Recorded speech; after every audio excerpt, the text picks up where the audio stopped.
May mga araw na parang walang kasiguraduhan, mga pangarap na nauudlot, mga pangakong napako ng mga taong nangakong di ka iiwan. Pero nawala rin.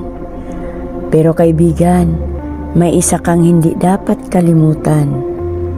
Tapat ang Diyos, hindi siya kagaya ng tao. Hindi siya napapako sa salita lamang. Hindi siya nakakalimot sa iyo. Kahit nasasaktan ka, kahit ilang bisis ka nang nadapa, kahit hindi mo makita ang resulta ngayon, huwag kang bibitaw kaibigan. Dahil ang Diyos na nangako, hindi mo man agad makita ang kilos niya. Gumagalaw siya, tahimik pero tapat.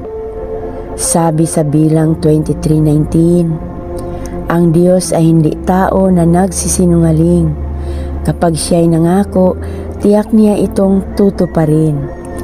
Kaya kaibigan, kahit ilang bisis ka pang mabigo, kahit ilang bisis ka pang baliwalain ng mundo, alalahanin mong hindi ka binaliwala ng Diyos. Ang bawat luha mo ay may bilang. Ang bawat sakripisyo mo ay hindi sayang. At ang pangarap mo, nakaukit yan sa puso ng Diyos. Kaibigan, tapat ang Diyos. Hindi man ngayon ang sagot, hindi man bukas ang katuparan, pero tiyak darating ito kasi nangako siya at tapat siya.